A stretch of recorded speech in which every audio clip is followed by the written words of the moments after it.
జయ హో రఘువీరా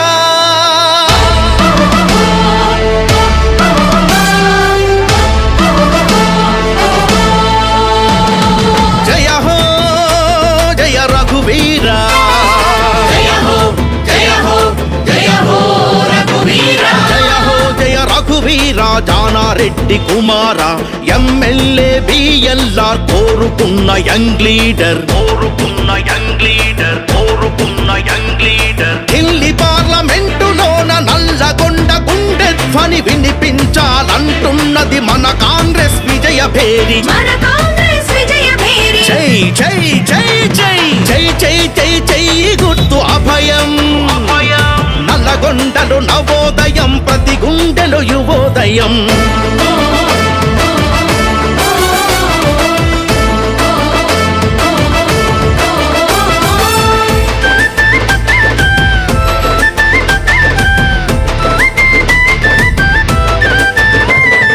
పిడికిలిలో ఉడుకు రక్తము పొంగే యువనేత కాంగ్రెస్ ఒకటే మార్చగలదు నిరుద్యోగ తలరాత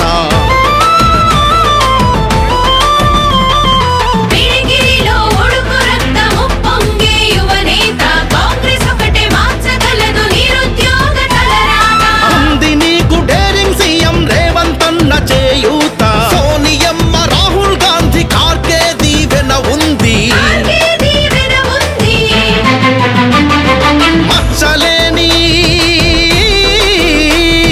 మచ్చలేని జానారెడ్డి రాజనీతి నీలో ఉంది తెలంగాణ మట్టిలోని పౌరుషమై అడుగువై పార్లమెంటు పట్టికలో ఎంపిక సంతకం చెయ్యి జై జై జై జై జై జై జై జై గుర్తు అభయం నల్లగొండలు నవోదయం ప్రతి గుండెలు యువోదయం జయ హో జయ రఘువీరా జయ హో జయ హో జయ హో రఘువీరా జయ హో జయ రఘువీరా జానారెడ్డి కుమార ఎమ్మెల్యే బిఎల్ఆర్ కోరుకున్న young leader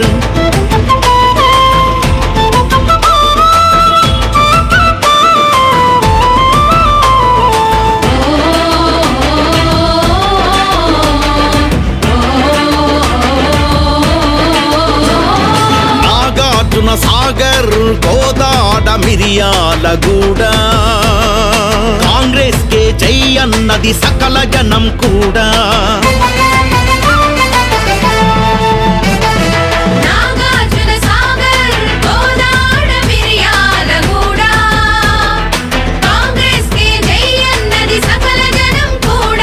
Huzur Nagar Devarakonda Suryapet హంగుమని మ్రోగుతుంది Congress party మాట నాడు కాదు నేడు కూడా నల్లగొండ జిల్లా పల్లె మండల్ టౌను కాంగ్రెస్ పార్టీ కిల్లా ఇందిరమ్మ రాజీవులు ఇచ్చిన ప్రాణాల గుర్తు జై జై జై జై జై జై జై జై గుర్తు అభయం నల్లగొండలు నవోదయం ప్రతి గుండెలు యువోదయం జయ హో జయ రఘువీరా జయ హో జయ హో జయ హో రఘువీరా జయ హో జయ రఘువీరా జానారెడ్డి కుమార ఎమ్మెల్యే బిఎల్ఆర్ కోరుకున్న యంగ్ లీడర్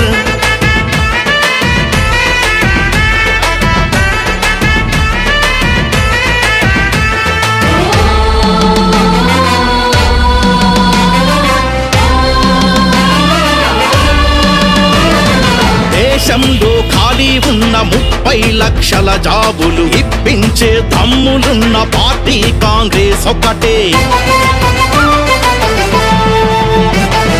దేశంలో ఖాళీ ఉన్న 30 లక్షల జాబులు ఇప్పించే దమ్ములున్న పార్టీ కాంగ్రెస్ ఒకటే నిరుద్యోగ యువకులకు అప్రెంటిస్ చేయించి యంగ్ ఇండియా మేధస్సును జాతికి అంకితం చేసే ఏకైక పార్టీ దేశంలో కాంగ్రెస్ ఒకటి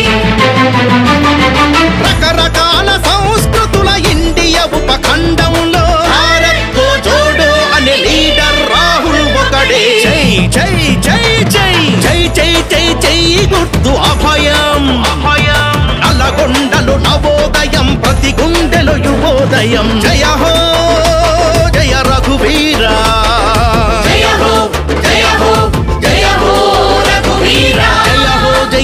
వీర జానారెడ్డి కుమార ఎమ్మెల్యే బిఎల్ఆర్ కోరుకున్న యంగ్ లీడర్.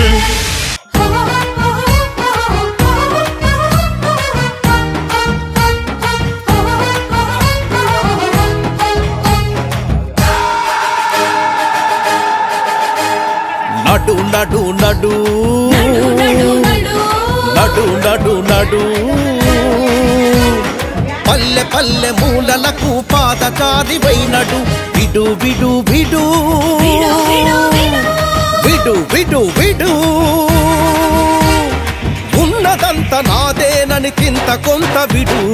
నడు నడు నడు నడు పేద గుండె దిగులు కొంత తీర్చె రుణం తీరేదాకా మానవీయ పదం ఒకటి మనం నమ్ముకున్న మంత్ర దీక్షతో నడు నడు నడు నడు.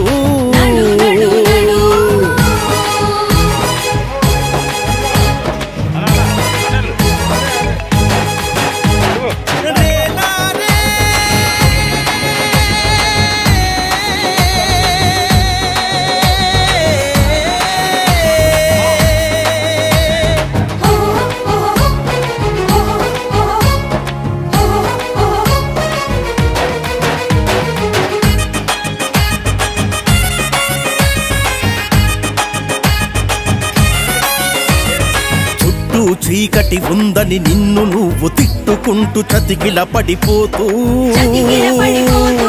వట్టి వట్టి మాటలు అంటే సరిపోదు. ఉన్న దాంట్లో కొంత పేద ప్రజల భాగమని నడు. వాళ్ళెవరో వీళ్ళెవరో చేస్తారనుకుంటూ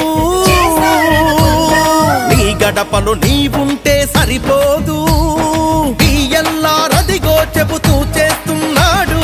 బిఎల్ఆర్ బ్రదర్స్ తో కరం కలిపి కథం తొక్కి నీతో మేమని నడు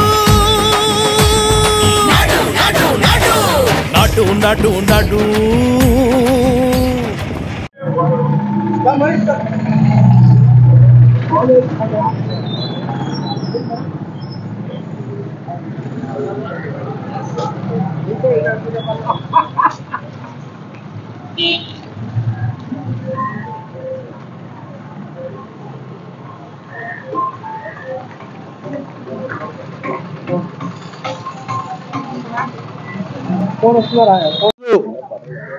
నల్గొండ పార్లమెంట్ అభ్యర్థి మన నాయకుడు జానారెడ్డి గారి తనయుడు రఘువీరెడ్డి గారి గెలుపు కోసం మిర్యాలగూడ నియోజకవర్గం 41వ వార్డు ఎన్ఎస్పి క్యాంపు నుంచి అందరూ నాయకులు, అదేవిధంగా మా మిత్రపక్షాలైన సిపిఎం, సిపిఐ, అదేవిధంగా ఆమ్ ఆద్మీ పార్టీ వార్డు యొక్క ముఖ్య నాయకులు, మహిళలు అందరూ, అక్కలు, చెల్లెళ్ళు, అన్నలు, తమ్ముళ్ళు అందరూ కూడా ఈరోజు రఘువీరెడ్డి గారి గెలుపు కొరకు ఎన్ఎస్పి క్యాంపు 41 వార్డులో విస్తృత స్థాయిలో ఈరోజు ప్రచారం నిర్వహించడం జరిగింది. దీంట్లో భాగంగా కాంగ్రెస్ పార్టీ ఏదైతే హామీలు ఇచ్చిందో 6 గ్యారంటీల్లో 5 గ్యారంటీల్ని నిర్విరామంగా ఒక 100 రోజుల్లోనే అమలు చేసినటువంటి ఘనత ఒక కాంగ్రెస్ పార్టీ. పేదలకి అదేవిధంగా బడుగు బలహీన వర్గాలకి ఆదుకునే పార్టీ అంటే ఒక కాంగ్రెస్ పార్టీ. ఎన్నో అబద్ధాలు చెప్పి, ఎన్నో అబద్ధాల మాటలు చెప్పి అధికారంలోకి వచ్చినటువంటి బీఆర్ఎస్ పార్టీ 10 సంవత్సరాల కాలంలో ఏనాడు కూడా డబుల్ బెడ్రూమ్లు అన్నారు, ఇంటికి ఒక ఉద్యోగం అన్నారు, రకరకాల మాటలు చెప్పి మాయ మాటలతోటి మోసం చేసినటువంటి బీఆర్ఎస్ పార్టీని బొందబెట్టి ఉన్న డిసెంబర్లో జరిగిన ఎన్నికల్లో, అసెంబ్లీ ఎన్నికల్లో కాంగ్రెస్ పార్టీకి పట్టం కట్టడం జరిగింది. కాంగ్రెస్ పార్టీ ఏదైతే హామీలు ఇచ్చిందో దాన్ని ముందుకు సాగిస్తూ అదేవిధంగా ఇవాళ కేంద్ర స్థాయిలో కూడా 5 గ్యారంటీల్ని రాహుల్ గాంధీ నాయకత్వంలో ఇవ్వడం జరిగింది. ఆ 5 గ్యారంటీల్ని ఇక్కడ ఒక గ్యారంటీ పథకం, అదేవిధంగా 5 గ్యారంటీల్ని కూడా ఖచ్చితంగా రేపు జరగబోయే ఎన్నికల్లో రాహుల్ గాంధీ ప్రధానమంత్రి అయి తీరుతాడు. మనందరం కూడా దానికి ఒక యుద్ధ సైనికుల్లాగా మనం ముందుండి నల్గొండ పార్లమెంట్ అభ్యర్థి రఘువీరెడ్డి గారిని అత్యధిక మెజారిటీతో గెలిపించాలని కోరుచున్నాం. Why not 10 lakhs?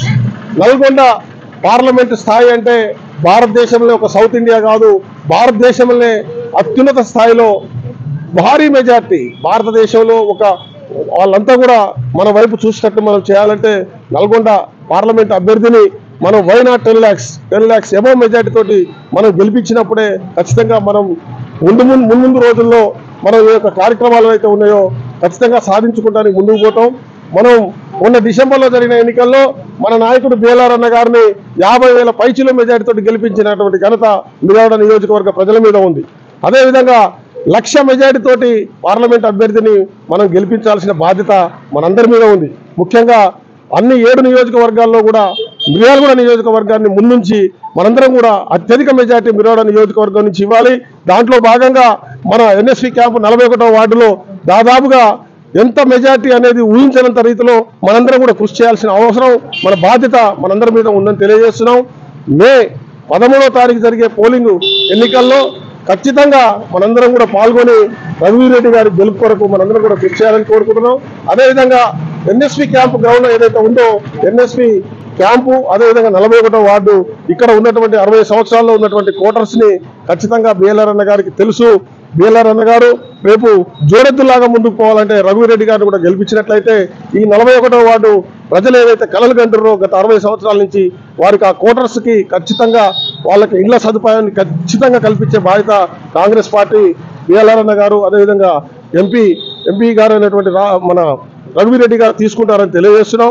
ఖచ్చితంగా ఈ వార్డులో ఉన్నటువంటి ఎలాంటి ఇబ్బందులైనా ఖచ్చితంగా మున్ముందు రోజుల్లో సాధించి పనులని నిర్విరామంగా విజయవంతంగా ముగిస్తామని తెలియజేస్తున్నాం. అదేవిధంగా 41వ వార్డు ప్రజలందరూ కూడా ఖచ్చితంగా భారీ మెజార్టీ తోటి రఘువీర్ రెడ్డి గారిని గెలిపించాలని కోరుకుంటూ ఈ అవకాశం ఇచ్చిన మీ అందరికీ కూడా పేరు పేరున హృదయపూర్వక ధన్యవాదాలు తెలియజేస్తున్నాం. జై కాంగ్రెస్, జై కాంగ్రెస్. ఇండియా కూటమి బలపరిచినటువంటి రఘువీర్ రెడ్డి గారి గెలుపు కోసం మిర్యాలగూడ నియోజకవర్గం ఎన్ఎస్పీ క్యాంపు 41 వార్డులో డోర్ టు డోర్ ప్రచారం చేసుకుంటూ వారిని భారీ మెజార్టీతో గెలిపించాలని చెప్పి గతంలో కూడా ఈ వార్డులో బిఎల్ఆర్ గారికి 600 పైచులకు మెజార్టీ ఇచ్చినటువంటి వార్డు ఇది. అదేవిధంగా ఇప్పుడు కూడా దరిదాపుల వారికంటే ఎక్కువ మెజార్టీ ఇచ్చేందుకు ఇక్కడ ఉన్నటువంటి అందరం కలిసి Congress, CPI, CPM, Aam Aadmi party అందరం కలిసి ఏకతాటిగా ఇప్పుడు ఉన్నటువంటి కౌన్సిలర్ కూడా ఆయన అటు ఇటు కాకుండా ఉన్నారు. ఆయన కూడా పరిస్థితి లేదు కాబట్టి ఆ ఓట్లు కూడా మాకే పోల్తాయి. కాబట్టి దరిదాపుల ఈ వార్డు నుంచి ఒక 1000 ఓట్లు మెజార్టీ చూపించేందుకు ప్రతి ఒక్కరం కంకణ బద్దులమై ఉన్నాం. అదేవిధంగా ఇక్కడ ఉన్నటువంటి క్యాంప్ క్వార్టర్స్ లో ఉన్నటువంటి విషయాలు ఏదేంటంటే గతంలోనే మనం అనేక సార్లు మాట్లాడుకున్నాం. ఇప్పుడు ఖచ్చితంగా మన సీనన్న గారి నాయకత్వంలో ఈ క్యాంప్ క్వార్టర్స్ ఎవరికి వారికి ఇప్పించేందుకు వారు ముందున్నారు కాబట్టి ఖచ్చితంగా వారు ఇప్పిస్తారనే హామీ మాకు నమ్మకం మాకు ఉంది. కాబట్టి అదేవిధంగా ఈ వార్డు నుంచి అత్యధిక మెజార్టీ ఇచ్చి మన ఇండియా కూటమి అభ్యర్థి కాంగ్రెస్ పార్టీ అభ్యర్థి సిపిఎం పార్టీ ఆమ్ ఆద్మీ పార్టీలు బలపరిచిన అభ్యర్థి అత్యధిక మెజార్టీతో గెలిపించాలని కోరుతా ఉన్నాం. ఇండియా కూటమిలో భాగంగా ఆమ్ ఆద్మీ పార్టీ కాంగ్రెస్ బలపరిచినటువంటి అభ్యర్థి కుందూరు రఘువీరారెడ్డి గారిని గెలుపు కోసం ప్రచారంలో భాగంగా 41వ వార్డుకు రావడం జరిగింది. మరి 41వ వార్డు కాంగ్రెస్కు గతంలో కూడా పుట్టినిల్లు లాంటిది. మరి అదేవిధంగా అదే మెజార్టీ ఈ వార్డు ప్రజలు కూడా కాంగ్రెస్ పార్టీకి అందించాలని చెప్పేసి మేము ఆమ్ ఆద్మీ పార్టీ తరఫున కోరుకుంటున్నాం. ప్రస్తుతం ఉన్నటువంటి రాజకీయ వ్యవస్థని మనం కాక ఒకసారి తెలుసుకున్నట్లయితే మనం ఓటు వేసుకునేటప్పుడు ప్రతి పార్లమెంట్ ఓటరు ఖచ్చితంగా మణిపూర్ని తలపించుకొని ఓటు వేయాలి. అదేవిధంగా ఈ రోజు జరుగుతున్నటువంటి ఓటు ప్రభుత్వానికి మరియు ప్రజలకు మధ్య జరుగుతున్నటువంటి పోరుగా భావించి ప్రభుత్వాన్ని ఇక్కడ ఉన్నటువంటి కేంద్ర ప్రభుత్వాన్ని బట్టబయలు చేసి బయటికి పంపించవలసినటువంటి అవసరం ఓటర్గా మీ అందరిపై బాధ్యత ఉన్నది. దయచేసి ఇండియా కూటమికి మీ వంతుగా ఓటు రూపంలో మాకు సహాయపడతారని మేము కోరుకుంటున్నాం. అదేవిధంగా ఇక్కడ ఉన్నటువంటి మతతత్వ పార్టీలు దేశ సంపదను కూడా పరదేశీయులకు మొత్తం పారదోలుతున్నటువంటి నాయకత్వాన్ని కేంద్ర ప్రభుత్వాన్ని వెంటనే ఇక్కడి నుంచి పారదోలాలని చెప్పేసి మేము ఇండియా కూటమి తరఫున ఈరోజు మా సచ్కో బచావో झूठको భగావో అనేటటువంటి నినాదంతో మేము రావడం జరిగింది. దయచేసి మీరు కూడా ఒక్కసారి ఆలోచించి ఇక్కడ ఉన్నటువంటి ఇండియా కూటమి అభ్యర్థికి ఓటేసి గెలిపిస్తారని ఆమ్ ఆద్మీ పార్టీ తరఫు నుంచి తెలియపరుస్తూ జై హింద్, జై ఆమ్ ఆద్మీ. దేశం మొత్తంలో పార్లమెంట్ ఎలక్షన్లు జరుగుతున్న క్రమంలో మరి కేంద్రంలో ఉన్న ప్రభుత్వము తన యొక్క వాగ్దానాలన్నింటినీ వమ్ము చేసింది. సంవత్సరానికి 2 కోట్ల ఉద్యోగాలు ఇస్తానని 1 కోటి ఉద్యోగాలు కూడా ఇవ్వలేదు.